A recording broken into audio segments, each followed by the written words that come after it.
Katolik seakan-akan punya misi besarnya, udahlah kita damai lah gitu lah, nggak usah ada perang-perangan gitu. Tapi kan diserang, lu damai ngomongnya doang, ikut board of peace nggak mau lu. Urusan perdamaian dunia ini bukan urusan Board of Peace ya. Hanya satu organisasi kecil saja, bukan? yang berubah menjadi Board of War itu gitu ya. Dari Bob jadi Bow. Kan ini kan sudah ada apa istilahnya PBB ya. Ya. Ini kan urusan itu gitu. Kenapa bikin lagi nih? Tujuannya apa? Ada dokumen tadi, makanya itu menarik, pasti nggak tiba-tiba ya. Namanya Fratelli Tutti. Fratelli Tutti itu berarti dokumen ya semuanya saudara ya, kita ini semua saudara gitu. Wah, kita tanya tutti frutti ya gitu. Bukan biskuit.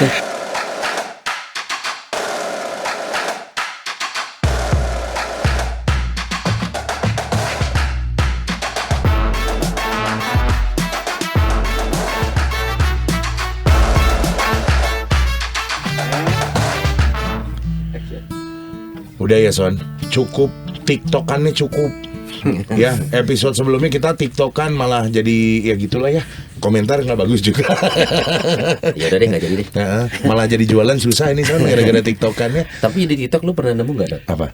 Lu cari keywordsnya ya, konspirasi Michael Jackson belum mati. Pernah lewat beberapa Ya, kali. Iya. Buktinya dia belum mati apa? Kita mau nyanyi lagu Michael Jackson. Langsung ref ya. Yuk. Heal the world, make it a better place for you and for me and the entire human race. There are people dying. If you care enough for living, make a better place for me. Heal the world, make it a better place for you and for me and the entire race.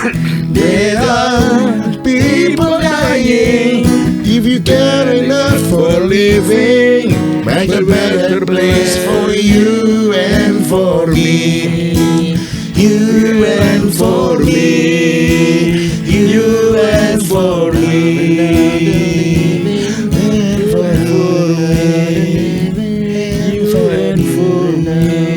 Ini kalau di radio di-cut fade out.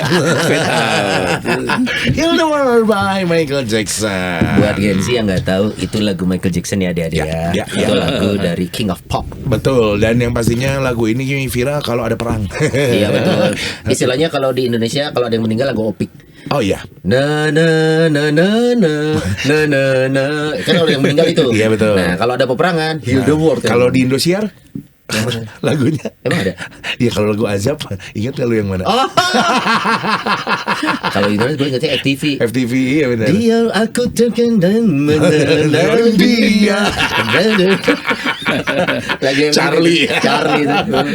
Aduh, ini kembali lagi ke episode Rumah Noni yang normal, di mana kita buka dengan nyanyi ya Bapak Ibu umat sekalian ya. Ada Noni dan Sony, dan juga tentunya hari ini kita ketemu sama Pastor Fabi.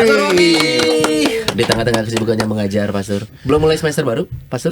Sudah baru selesai UTS, sekarang mulai masuk lagi. Lagi. Mengajar mahasiswa baru juga ya, rumah ya? Mahasiswa baru belum, enggak. Oh, belum. Semester ke-3 ke-4 ke atas. Biar udah kuat mental dulu soal baru ketemu Pastor Fabi. Jadi kalau ketemu Pastor Fabi bisa mengikuti pikiran saya. Iya, kalau ketemu Pastor Fabi di episode semester awal. Apa sih? Apa sih, Pastor? Gitu. Iya. Mereka jadi ateis semua. Kaget. Nah ini hari ini kita sebisa mungkin tayang sesuai jadwal. Mudah-mudahan. Mumpung momennya masih berlangsung. Ya. Dan juga mumpung belum ada manuver tambahan. Ya, dan mumpung belum ketok palu yang namanya Perang Dunia 3. Kaget. Emang yakin ketiga nih? Emang yakin ini yang ketiga? Nggak ngerti. Dari kemarin ini juga sempat aja yang mau ketiga. Dulu sempat ya? Tapi nggak jadi. Reda lagi. Nah, kalau yang satu ini Bapak Ibu Umat sengaja kita angkat tema kita bahas tentang kondisi yang terjadi sekarang, tapi spesifik kita mau ngebahas sebuah statement yang muncul dari pemimpin umat Katolik. Betul. Jadi Bapak Paus sudah memberikan statementnya beberapa waktu yang lalu dan kita semua juga ada yang happy, ada yang gitu, oke. Ada yang terima nasib, Pastor. Ada juga yang kontra ternyata. Kontranya dalam artian mempertanyakan. Kok gitu? Kok malah gini ya? Kenapa kok? Aduh, padahal mah dukung aja salah satu pihak dan lain sebagainya. Betul. Kita seperti yang kita ketahui sudah berjalan kurang lebih 3 bulan sih. Konflik antara Amerika dan Israel dengan Iran. Ya, betul. Ini sudah berlangsung maksudnya dari awal tahun juga ya?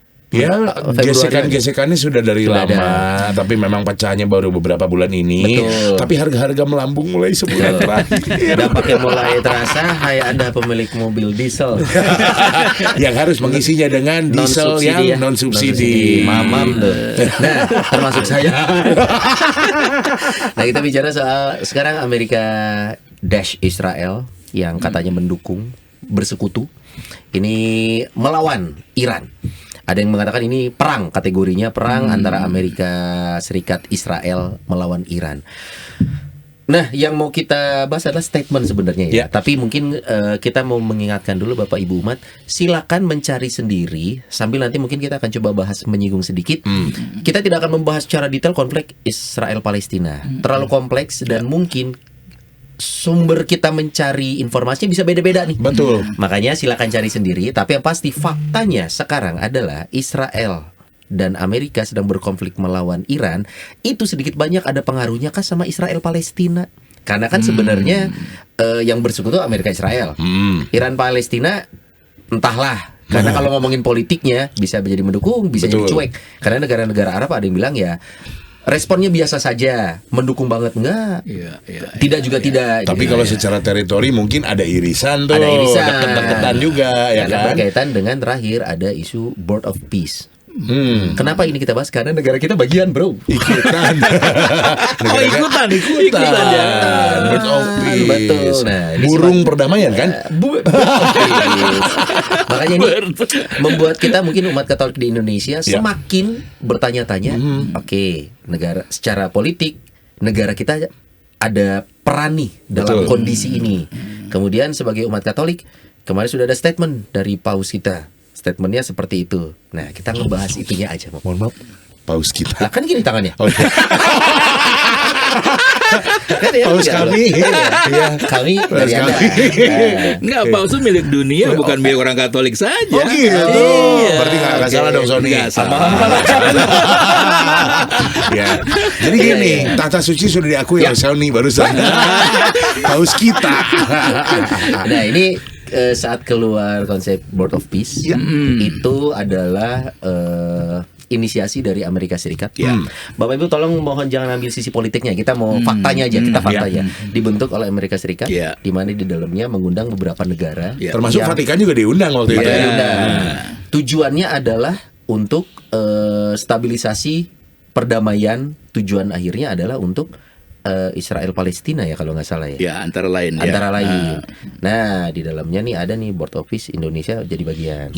Kemudian berkonflik lah Amerika bersekutu dengan Israel melawan Iran yang berdampak pada salah satunya penutupan Selat Hormuz yang ngaruh ke BBM Anda kan. Terutama diesel non subsidi. Nah, setelah itu Board of Peace itu Vatikan sempat diundang dan keluar statement ya. Statementnya apa sih? Yang secara tegasnya, yang eksplisitnya apa sih? Ya intinya menolak aja. Jadi jangan memanipulasi agama, itu poinnya tuh ya. Kenapa ada latar belakang itu? Kenapa ada memanipulasi agama? Emang ada yang dimanipulasikan dari secara konsep? Ya, perang ini rupanya akhirnya punya apa namanya ya? Sudut pandang lain. Sudut pandang yang memang seakan-akan kalau ya bensinnya membakarnya itu adalah kalau diisi gagasan agama ya, artinya sebut saja tadi kalau ngomong Yudaisme atau Kristen gitu ya, lawan yang bukan kan, yang Muslim, Islam atau karena Iran kan Muslim gitu, dan itu yang membuat seperti ada apa semangat itu tuh ya untuk mari kita perang itu gitu ya. Dan yang menariknya juga kebalikannya sama, hanya bagi Iran sendiri kan seperti berhadapan dengan ini bukan perang asal perang nih, bukan perang melawan Amerika, bukan perang Israel ini gitu ya. Dalam arti ini sudah perang agama nih gitu. Oh, jadi seakan-akan kayak lebih seksi kalau ada agamanya di dalam itu konflik Paus ini. tidak suka gitu. Jadi walaupun Vatikan diundangnya sebagai negara, tapi tetap Paus juga ibaratnya sebagai pimpinan tertinggi umat Katolik seluruh dunia dan juga pemimpin Vatikan menolak ajakan alasan tersebut. lain saja kalau yang formalnya begini, kalau Paus mengatakan urusan perdamaian dunia ini bukan urusan Board of Peace ya, hanya satu organisasi kecil saja, bukan? yang berubah menjadi Board of War itu gitu ya. Dari Bob jadi Bow. Kan ini kan sudah ada apa istilahnya PBB ya. Ini kan urusan itu gitu. Kenapa bikin lagi nih? Tujuannya apa? Yang diledek oleh Amerika ya, Vatikan, kamu kan urusannya tuh damai. Kok kamu gabung dengan kami gitu. Kami kan Board of Peace. Betul. Secara kata. Kok kamu cuma ngomong doang tapi nggak ada praknya gitu. Kalau Vatikan kan pasti mengajukan atau mengusung konsep damai kan tuh dunia tuh. Dari awalnya begitu, tapi kok nggak mau ikutan gitu. Berarti mungkin harus disamakan dulu Pak Donald Trump kalau nonton ya. Konsep damai versi Anda dan iman Katolik udah sama belum? Itu juga gitu. Tapi sama belum kayaknya konsep sih damainya? lebih curiga aja lah, Vatikan curiga nih dari Trump nih ada apa sih gitu. Presiden mabuk gitu, dewa mabuk gitu kan. Tapi kan kalau ngomongin Donald Trump kan dan juga staf kepemimpinannya, yang Katolik kan cuma wakilnya ya, Son. Wakil kan nggak bisa bersuara. Di mana? Di mana-mana. Kalau wakil kan nggak bisa bersuara. Selama gitu. pucuknya masih ada ya manut biasanya. Nah, tapi kan ini berarti Donald Trump menyampaikan itu, Amerika porsinya sebagai politik nih Mo. Apakah tepat direspon oleh Paus dalam konteks agama? Akan nyambung nggak sih? Atau malah berbenturan? Yang satu memaknainya secara politik, damai secara politik, tapi Paus kan secara keimanan. Ya justru itu karena ketakutannya. Jadi kalau misalnya kalau ikut atau mungkin ikut nimbrung atau membacking bagian tertentu, ya ini berarti kan pasti atas nama agama, karena Vatikan kan agama. Oke. Yang kita paham berhubungan dengan perang salib yang pernah kita bahas juga dulu kan pasti nggak mungkin tanpa nuansa agama, karena itu kan bukan negara politik seperti pada umumnya begitu. Dan kalau ngomongin tentang apa namanya, ini kan ibaratnya ya di stop langsung sama media gitu kan ditanya masalah ini ya. Biasanya kan nggak pernah ada persiapan gitu, cuman Paus bisa tiba-tiba kepikiran dalam itu dan juga jawabnya diplomatis itu.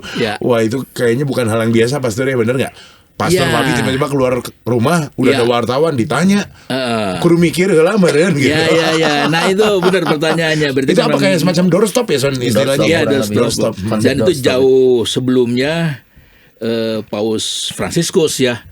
Kan Paus Fransiskus itu kan penekanannya kan harapan yang baik ya.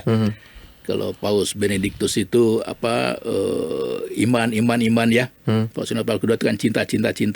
Nah, yang sekarang ini tuh kata kuncinya itu adalah damai gitu. Damai gitu ya. Yang kebetulan karena dia selalu mengatakan saya meneruskan gagasan dari Paus Fransiskus ya. Meskipun penekanannya hope gitu, tapi dia damai. Ada dokumen tadi, makanya itu menarik, pasti nggak tiba-tiba ya. Namanya Fratelli Tutti. Fratelli Tutti itu berarti dokumen ya semuanya saudara ya, kita ini semua saudara gitu. Kita tanya tutti frutti ya. Bukan biskuit. Ketong bersaudara. Saya pikir nama frater loh. Apa mau tanya dokumen Fratelli Tutti? Ini dokumen yang dikeluarkan oleh Paus Fransiskus. Oke. Ya. Nah, isinya yang menarik yaitu bahwa dibilang begini, alasan apapun juga yang namanya perang pasti buruk. Pasti negatif. Itu intinya ya. Ya. Lalu sudah jangan berdiskusi tentang alasan perang, alasan politik, alasan kesejahteraan, alasan bahwa di Iran itu misalnya kasus ini ya, Iran ini karena di dalamnya nggak beres, mari kita bereskan dengan intervensi dari beberapa itu mungkin ada alasan rasional ya. Fratelli Tutti bilang begini, nggak usah ngelihat itu, lihat itu luka orang yang akibat perang. Kamu langsung pegang luka yang orang-orang yang perang itu.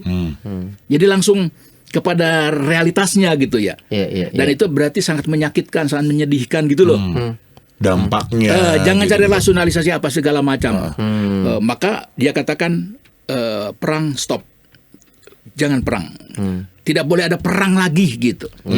Dan ini menjadi menarik. Jadi misi Gereja Katolik kini ya, karena di situ ada juga kalimat dalam Fratelli Tutti itu, jangan membandingkan zaman dulu ada alasan-alasan tertentu mengapa harus perang ya.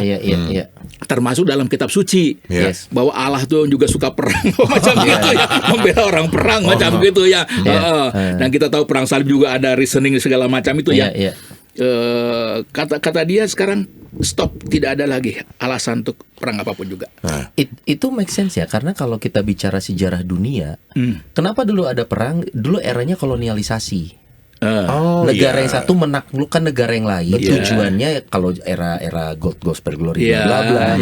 Karena saat itu, nah sekarang negara-negara sudah merdeka.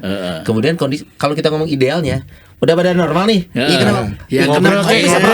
Ngobrol lah, diplomasi. Nah, jadi saat harusnya kita di abad 21 ini dalam kondisi semua sudah ada yang sudah fokus memajukan teknologi, kok masih ada perang. Nah, ini yang sesuatu berarti ada yang tidak ideal nih. Nah, alasannya ini nih ternyata kalau kita tilik-tilik kan, ujungnya apa sih, keserakahan ya? Greedy. Ya memang itu dia. Bukan cuma greedy, Greenland. Kayaknya Greenland gak pernah ikut perang, Son. Dia membagi zona waktu. Ambil Greenland tuh enak banget kayaknya. Di tengah hijau gitu ya, banyak pohon. Kayak adem banget ya. Mau dicaplok. Terus ini apa namanya yang menarik adalah betul. Ini Bapak Ibu umat sekalian ya. Awas nih kalau sampai ada yang komen, dulu Katolik mengadakan misalkan perang salib. Stop, itu udah dari zaman kapan Paus Fransiskus sudah bilang jangan lihat yang lalu, lihat ke depan. Karena yang lalu udah nggak bisa dirubah gitu. Dan dalam tindakannya kita tahu sendiri kan, Paus Fransiskus kan pergi ke Al-Azhar berpelukan dengan siapa ya, imam besar di sana atau waktu di Indonesia di sana di Al-Azhar, Mesir ya. Ketika Indonesia atau kalau dia berkunjung ke negara-negara Islam, dia datang ke masjid kemana segala macam ya. Yang sekarang pun sama, punya pikiran, punya misi seperti itu. Jadi yang tadi agama jangan dimanipulasi dalam arti untuk atas nama perang begitu ya. Kali ini memberi contoh dengan perbuatan juga. Perbuatan nyata ya. Perbuatan nyata. Dan Katolik seakan-akan punya misi besarnya. Udahlah kita damai lah gitu lah, nggak usah ada perang-perangan gitu. Tapi kan diserang, lu damai ngomongnya doang, ikut board of peace nggak mau lu. Apa diserang tadi? Gimana maksudnya diserang? Ya maksudnya diserang pakai kata-kata begitu. Katanya lu pengen damai, tapi kok di mulut doang, ikutan board of peace nggak mau. Nah kan itu tindakan nyatanya gitu. Ya, pasti bagi mereka mengatakan sudut pandang ikut yang board of ngajak gitu. Ya. Tapi kan intuisi dari Paus kan lebih tahu lagi gitu ya. Kalau bajingan ngajak main baik-baik gitu. Aneh ya. Aneh dia enggak. Ini curiga. Kalau bajingan ngajak main dokter-dokter. Tapi kenapa pada akhirnya kalau kita lihat kembali ya memang ajaran iman Kristiani kan mengajarkan ditampar pipi kanan beriti pipi kiri. Klasik sih, maksudnya ini klasik dan klise. Tapi Paus sedang mempraktikkan hal ini. Ya hindari yang namanya kekerasan hal seperti itu. Tapi kan kalau ngomongin tentang ini, maaf nih ya, kita jadi sedikit melenceng karena kan kalau ada pihak berperang, ada yang menyerang dan diserang ya, atau saling menyerang, bahkan gitu. Ya kalau sekarang konsepnya Amerika sama Iran dua-duanya kan cukup kuat nih, baik pertahanan maupun juga penyerangan gitu. Lu kebayang nggak Ciwastra diserang, bos? Diserang COVID aja gonjang ganjing tuh. Misalkan gitu ya, Vatikan yang kecil begitu. Ada kemungkinan nggak sih misalkan melawan begitu ya? Kalau sampai diserang, melawan balik atau enggak nih? Berandai-andai nih ya. Vatikan itu mungkin aja, betul, kecil sekali. Ibarat diserang, aduh gua nggak akan melawan, tapi kalau gua ditindas, tanda kutip gua diinjak nih, gua pasti gigit balik. pernah kepikiran sampai sejauh itu nggak, Pastor? Itu kan ngomong Vatikan ya. Sekarang ambil lebih real lagi, misalnya Filipina yang negara Katolik, ya Italia atau beberapa negara Amerika yang Selatan, yang Katolik kan. Kalau diserang tuh gimana dong gitu kan ya. Nah, itu tetap kalau secara anjurannya ya, mungkin sebut saja teologisnya atau filosofisnya ya, memang mengikuti pemikiran Agustinus. Jadi kata Agustinus tuh ya, Santo Agustinus nih. Santo Agustinus ya. Jadi itu kan sebagai landasan tradisi Katoliknya berhubungan memahami perang itu gitu ya. Tapi intinya bagi Agustinus itu juga dia menolak ya. Pokoknya jangan perang itu jangan ya. Tapi kalau perang istilahnya demi keadilan, tetapi isinya itu adalah ad bellum. Jadi sebelum perang itu kita memperhitungkan apakah kita berperang ini karena diserang, mempertahankan sesuatu, begitu ya. Ya kita boleh seperti berperang itu dalam arti mempertahankan. Dan juga jangan tatkala kita melakukannya, ya berarti in bellum itu nafsu atau kepuasan manusiawinya itu ya. Kalau udah membunuh orang tuh sangat menghancurkan. Nah bukan itu, gitu ya. Dan juga seandainya itu terjadi juga, kita ada yang sebut dengan tanggung jawabnya itu pasca atau post bellum. Setelah kalau sudah perang, mesti kamu bertanggung jawab loh. Ngapain nih? Bukan saja yang kakinya patah sok disembuhkan atau ada gedung yang hancur perbaiki lagi atau sekolah bla gitu ya. Tapi ada tanggung jawab itu. Jadi orang Katolik itu kalau mengikuti Agustinus, perang itu bukan menyerang tetapi defense ya, tapi dengan ada 3 kriteria tadi gitu. Sepakat loh, itu jadi ingat saya zaman kuliah. Ingat juga 20 tahun lalu nih. Itu mata kuliah hukum internasional, saya ingat banget. Dosen saya Pak Liona Supriyatna, syarat buat Pak Liona. Jadi waktu itu saya bahkan punya pertanyaan, Pak, kenapa perang jadi pilihan sih untuk sebuah konsep perdamaian gitu? Kalau ujungnya damai, kok caranya perang? Itu ada pepatah. Betul. Si vis pacem para bellum. Jangan dijadiin tato, jangan.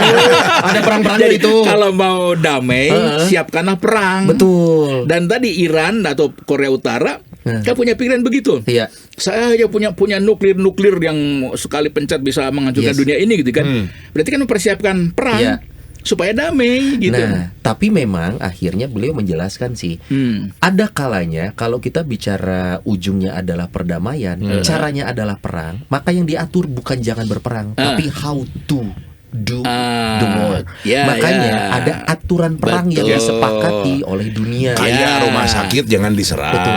Sipil. Kalau paling gampang menghilangkan nyawa, kalau perang harus menghilangkan nyawa harus dalam konteks aturan perang internasional yang disepakati antar pasukan.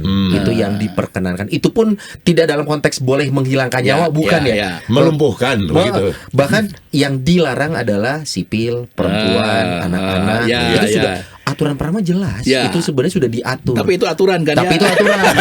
De jure ya. De factonya. Bu kata. Alasnya teka aja. Alasnya teka aja. Lu pencet bray. Tapi kan kayak itu artinya bahwa perang ini bahkan di Alkitab pun kan dibahas perang. Tuh nggak mau? Saya punya pikiran liar gini ya, kalau kita bacakan di surat Wahyu ya, salah satu tanda-tanda akhir zaman akan terjadi peperangan. Negara-negara akan melawan negara-negara kerajaan. Sekarang kalau ini pikiran bodoh seorang Sony Bazian ya. Loh, ini kan akhir zaman tandanya seperti itu. Sekarang perang kita berhentiin, lah akhir zamannya nggak jadi dong. Ya kan harus terjadi supaya akhir zaman digenapi karena tanda-tanda kedatangan Tuhan kedua kali. Tapi kita di dunia sibuk, nggak usah perang. Damai nih, nggak jadi nih. Tuhan udah siap-siap mau turun. Tuhan gagal ya. Dalam konteks itu sebenarnya konsep perang yang umat Katolik ini harus paham tuh sampai mana sih kalau dikaitkan dengan yang itu tadi, kitab suci kita menjelaskan peristiwa, tapi jangan gini, ada itu.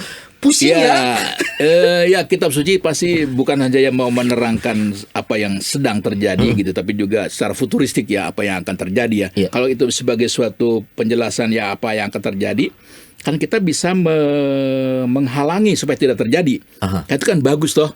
Kalau namanya perang itu buruk atau efek dari perang itu buruk, ya kita buat supaya tidak terjadi. Iya. Dan itu kan bukan berarti kegagalan kitab suci atau penggenapan kitab suci itu salah. Enggak, malah okay. kita berhasil. Tuhan memberitahukan supaya jangan terjadi itu gitu kan. Kecuali memang pengen ada kehancuran sengajain. Pengen jadi biar cepat akhir zaman gitu maksudnya. Gitu ya. Tembak-tembakan biar besok Tuhan datang. Emangnya harus itu akhir zaman harus enggak gitu kan ya. Tapi mungkin kalau bukan perang, bencana alam itu lebih mengerikan tuh ya. Gitu ya. Nggak bisa pilih tuh kalau Nggak bisa pilih ya. Tersurat juga di dalam kitab suci Tersurat ya. juga. Gempa besar, bla bla bla. Sejauh ini gempa belum ya? Udah, cuman belum yang sampai global banget ya skalanya. Kemarin gitu. terakhir Jepang ya 7, kenceng itu. Iya. Kalau ngomongin tentang bencana alam, perang dan lain sebagainya sebagai tanda akhir zaman, kalau Sony gue yakin banget dari dalam isi hatinya, Sony itu pengen ngalamin di zamannya dia. Zaman akhir zamannya itu.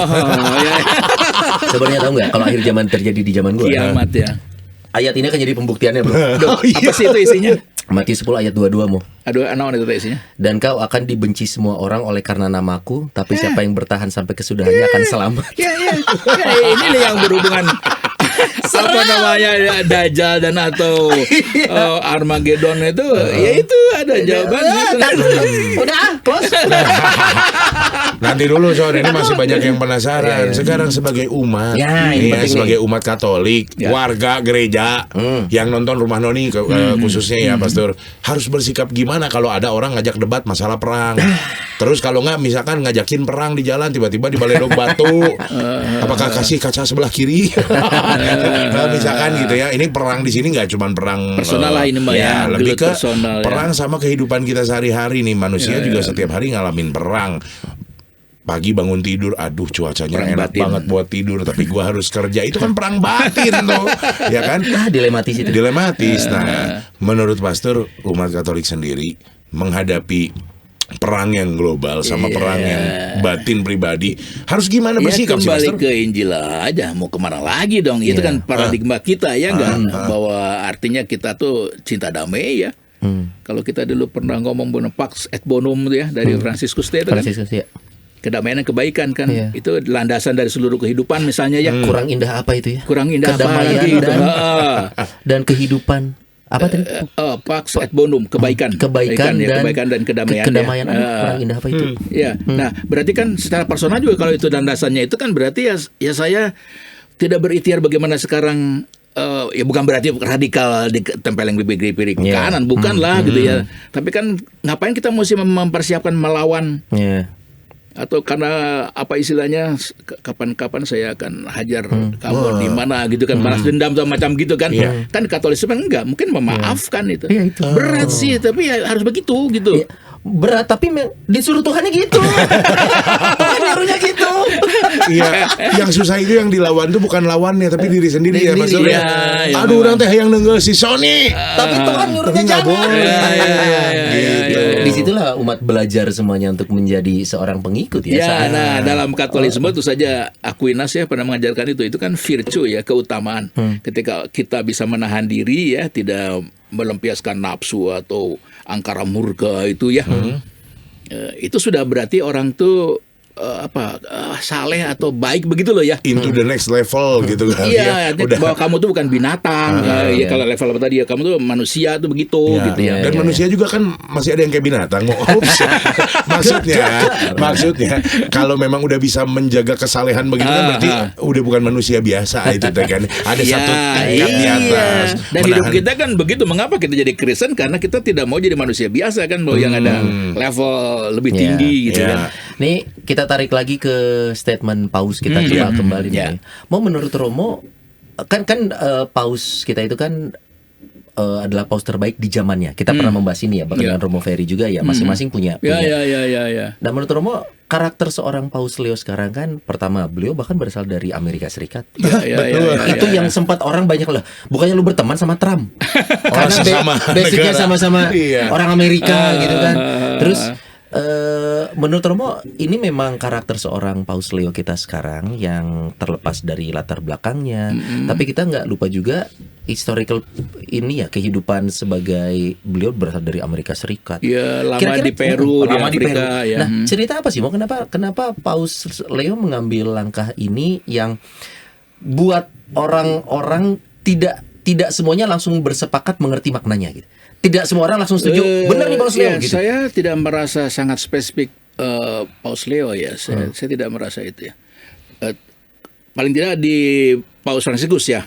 Kalau Paus Benediktus barangkali ya, barangkali karena dia sangat rigid ya, sangat strict ya, enggak betul. strict. Jadi sangat jelas kalau namanya Katolik itu apa, yang benar tuh apa, yang lain itu salah. Dia berpikir either or-nya sangat keras kuat begitu ya, enggak. Karenanya makanya banyak tidak suka. Betul. Tapi jangan dikira banyak orang tidak suka. Yang suka banyak juga tuh. Iya, Banyak Katolik ekstremis, Katolik radikal, Katolik yang sejati Garis lah keras, gitu ya, garis garis keras ya, keras. mendukung sekali. Iya, betul. Kita jadi jelas bahwa kita yang beragama Katolik itu mengapa hebat, mengapa saya pilih itu karena yang lain bukan begitu gitu kan? Tidak menormalisasi banyak Ya. hal ya. Hitam dan putih jelas, Jelas, gitu. dan kita butuh gitu kan patokan ya. Iya. Nah, kalau kan masuk ke Paus Fransiskus kan agak, aduh ini mana Membuka, yang benar nih? kan konsepnya itu Ya kan enggak? keluar dari gereja. Kalau misalnya agama yang lain juga baik, kenapa saya harus Katolik dong? Kan gitu ya enggak? Iya betul. Termasuk yang waktu pemberkatan Ya. umat yang sejenis, pacar sejenis, misalnya, walaupun maknanya seperti berbeda ya. Ya misalnya begitu Iya, kan, merelativir kan? Iya. Iya. Dan bahkan saya baca satu berita saja ya dari Fox itu, ya dia katakan yang sekarang nih Paus ini, kayaknya di dunia ini hanya ada satu agama gitu. Seperti agama itu satu, ya sudah semua nih agama satu gitu ya. Bukan perkara siapa yang memimpin, tapi jangan juga dipilah-pilah. Kamu salah, saya benar gitu ya. Either or ya. Sudah enggak, sama sajalah gitu. Ada kesan ke situ loh.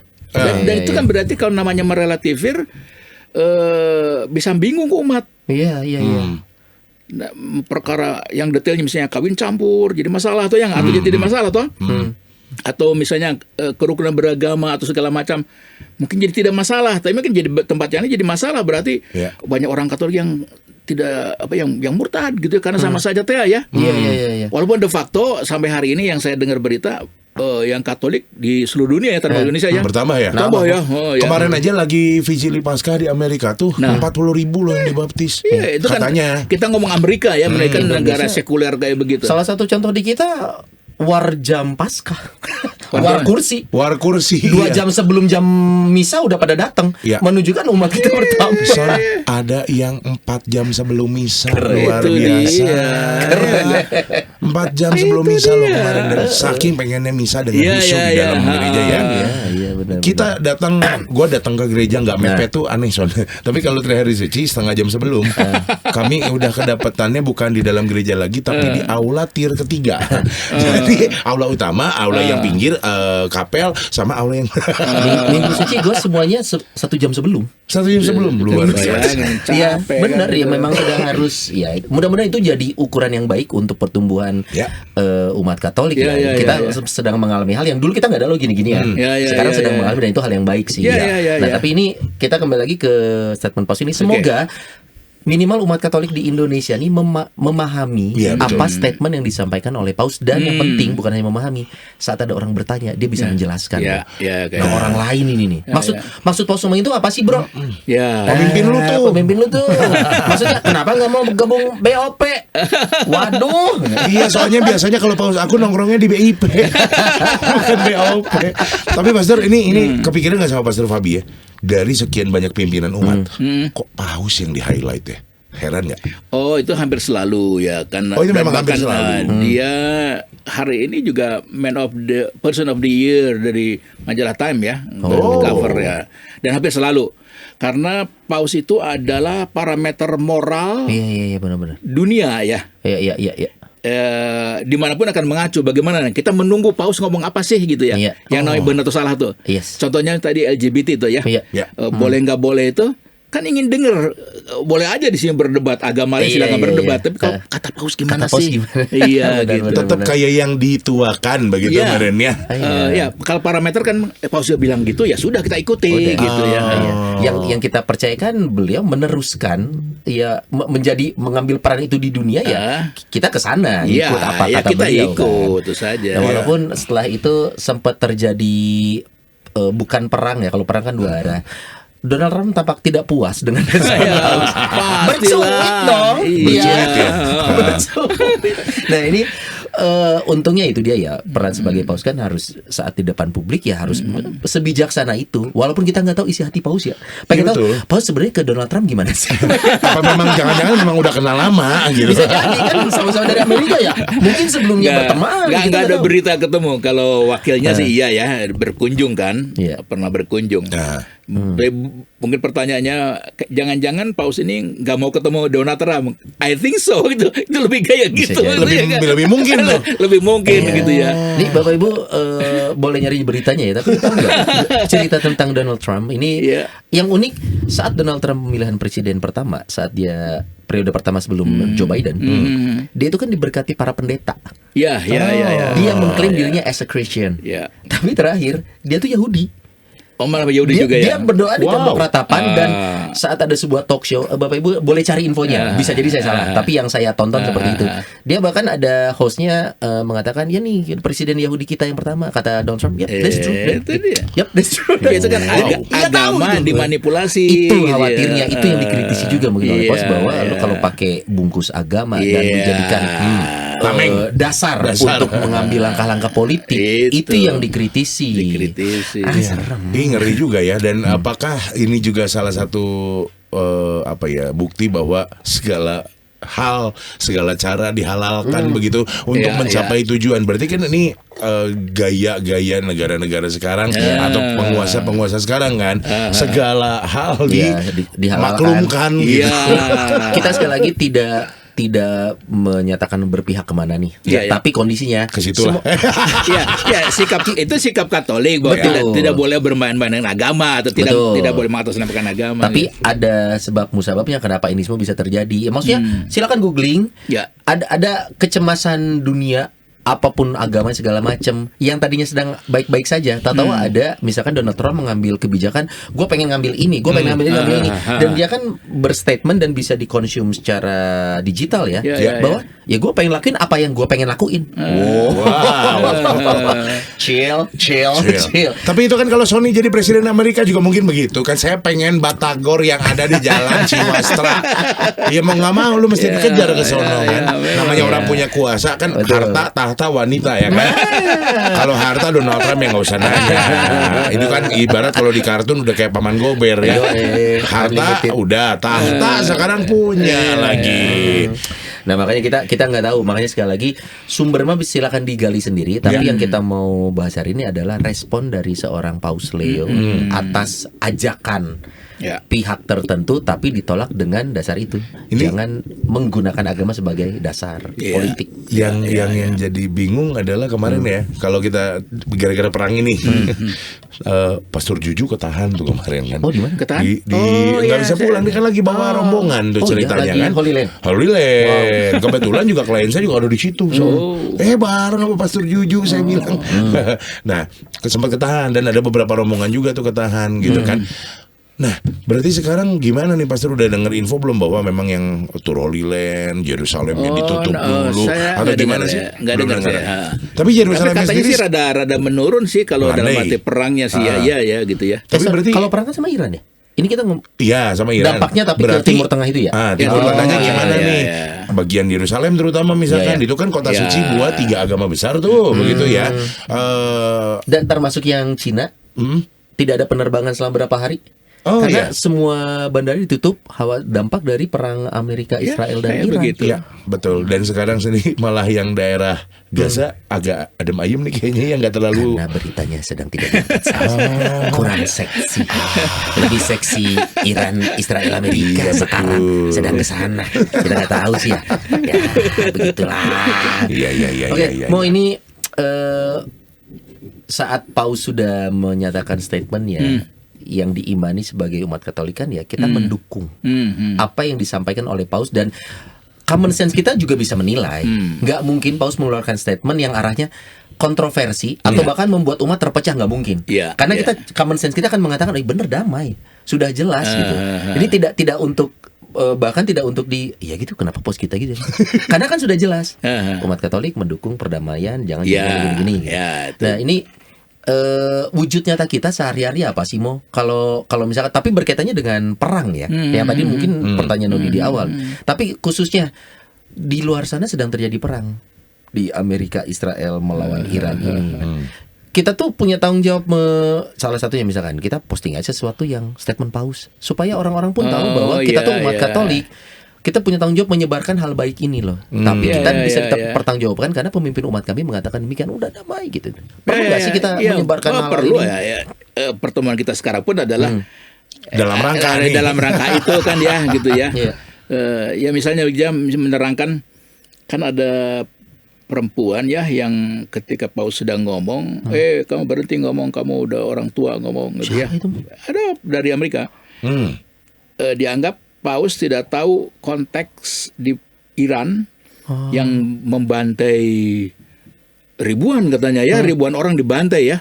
Karena demo itu toh ya, gitu. Oh, yang kemarin yang waktu, warga Iran sebelum perang itu kan. Kan itu kan berarti betapa baiknya Trump membantu gitu kan, supaya menghentikan pembantaian dan atau mengubah sistem pemerintahan kan gitu ya. Sama ini ya. Sekarang kok malah Paus tidak seperti mendukung, nggak gitu loh maksudnya. Kecewanya karena itu. Ada background itu kan. Tapi kan memangnya bisa hanya harus diselesaikan dengan perang, dengan menghancurkan sumber-sumber kehidupannya, listriknya, airnya, apa semua kan dihancur-hancurkan toh. Yang sekarang hari ini katanya mereka bangkrut dan kelaparan dan segala macam. Presidennya itu saya lupa namanya siapa, mengatakan kita sekarang makan harus sedikit ya, jangan banyak-banyak. Yang kalian tidak bertahan beberapa hari ke depan. Berarti kan ada masalah dengan makanan yang paling sangat langsung dibutuhkan, itu enggak? Nah itu kan berarti tidak manusia, itu akibat apa? Akibat perang itu toh. Ya pasti dia Iran membantai orang sebegitu ribuan itu tak bersalah itu dengan cara begitu juga tidak baik kan? Tapi kan jangan perang lah, bisa dikompromikan, ada cara lain tidak gitu. Nah kata orang itu kan mengatakan kita udah berbagai cara dan udah lama. Ini kan puluhan tahun. Nah itu dilemanya dalam arti itu gitu. Tapi sebagai seorang pemimpin umat memang harus menyampaikan apa yang harus disampaikan, which is perdamaian. Akan lebih mengerikan kalau Paus tidak berstatement damai ya, gitu. Akan lebih ini kan. Kebayang nggak lagi ditanya Pausnya ngomong apa? No comment. Terserah. Seluruh dunia kayaknya udah bertanya-tanya nih, Paus gimana nih? Bela siapa nih sebenarnya? Kalau dia sampai no comment ya. Ini masih baik, Paus kita masih berkomentar dengan begitu diplomatisnya. Itu mirip dulu ketika Paus Francis baru jadi ya. Ini juga sama juga, baru jadi juga kan. Baru jadi kan tanya bagaimana untuk LGBT kan gitu ya enggak? Kan itu pun seperti fait accompli toh. Bisa jawab nggak? Ayo gitu kan ya. Apa nih jawabannya? Tapi kan jawabannya kan emangnya gua siapa? Nah itu bagus penjawabannya. Tapi kan tidak mengatakan boleh atau tidak ya. Saya tidak bisa menjudge emang saya ini siapa sih. Paus memberikan jawab itu di majalah Time ya. Ya sekarang pun sama. Ya intinya bahwa dia tidak mau ikut perang itu kan, atau berpihak misalnya. Sekarang pilih mau pro Iran atau pro Amerika Israel gitu kan ya.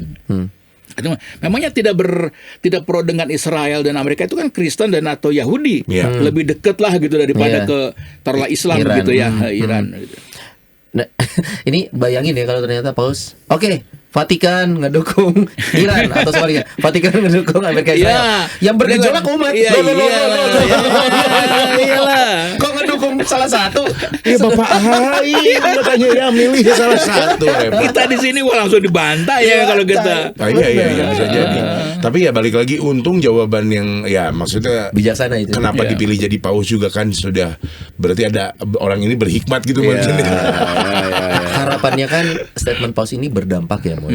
Semuanya berharap demikian gitu. Dengan mudah-mudahan para elit politik di atas sana di levelan negara-negara ini mengerti dan memahami. Tapi minimal itu dia ya, konsep damai dalam iman Kristiani? Iya. Coba pahami dulu. Bukan cuma damai cicing-cicing, memaafkan bagian dari betul. damai. Ya, sehari-hari, Betul. ya. Iya, itu Terus kan tindakannya juga.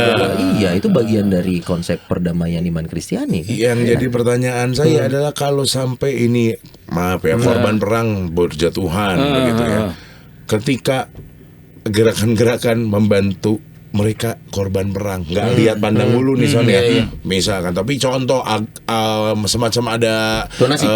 Bukan donasi, langsung turun ke lapangan kayak siapa?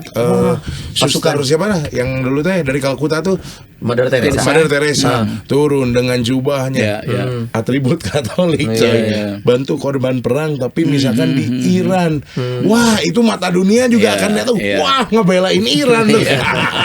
Padahal ya kadang gitu susahnya jadi orang netral ya. Salah langkah dikit disangkanya bela mana. Sony salah nyebut dikit disangka mau baptis gitu kan. Ya susah ngomong, Pastor.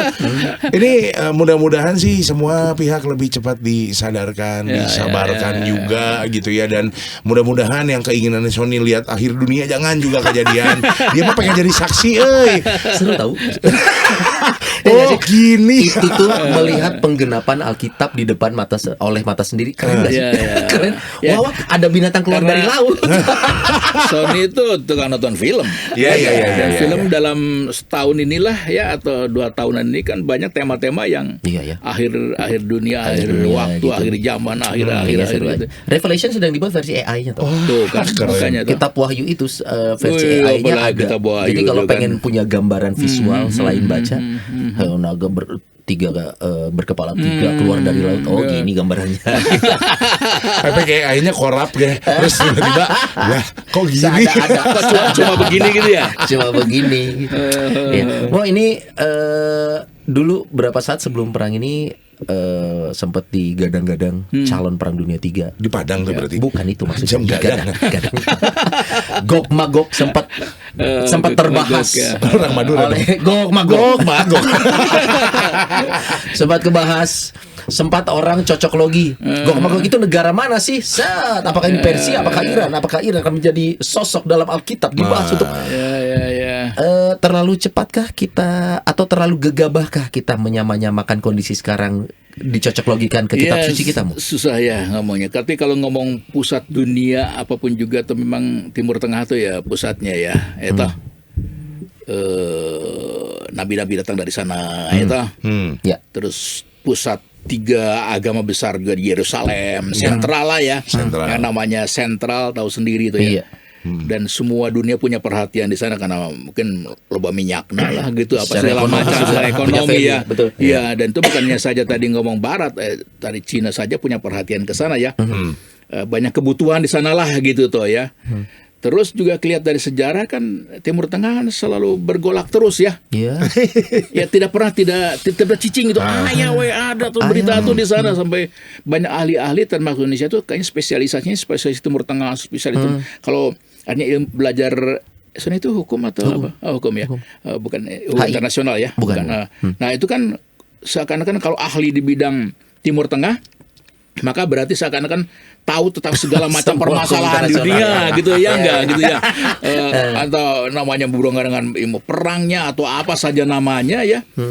Dan juga masalahnya kan yang diandaikan nuklir senjata pemusnah di dunia kan adanya juga di sana. Benar enggak benar bahwa sekarang sudah diselesaikan atau tidak juga tidak tahu ya, tapi artinya ada di sana kan. Jadi memungkinkan aja bibit yang bisa muncul yang namanya akhir dunia dari sana, who knows ya. Berarti kan kitab suci kurang lebih benar ya bahwa Gog Magog di mana itu tuh ya.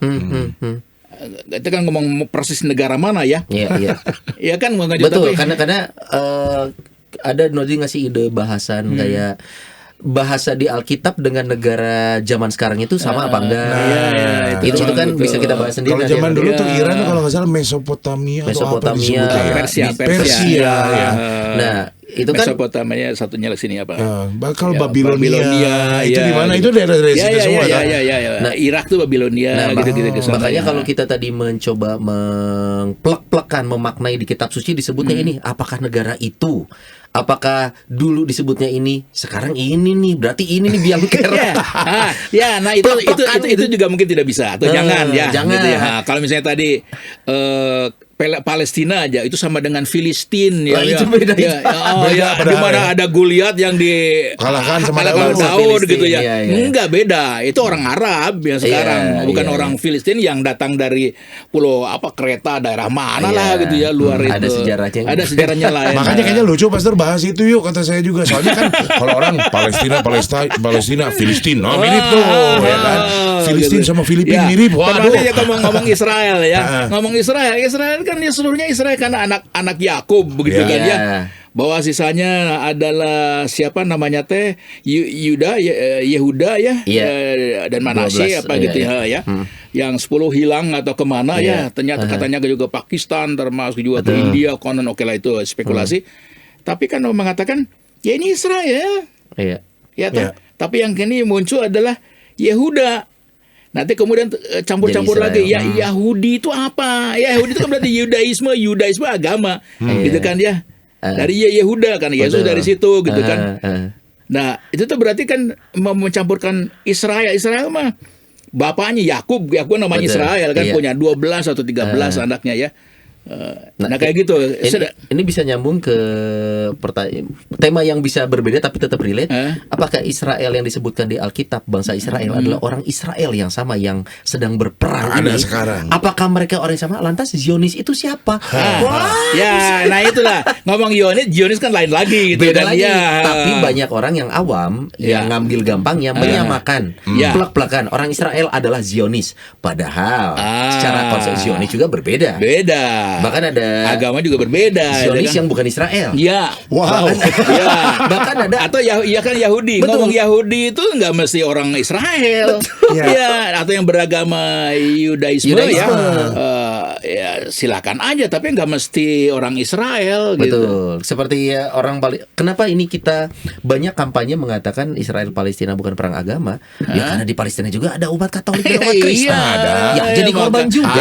Yang kemarin kan sempat viral bahwa mau mimpin hari suci, pokoknya hari apanya, pasturnya temenang asup, ditutup.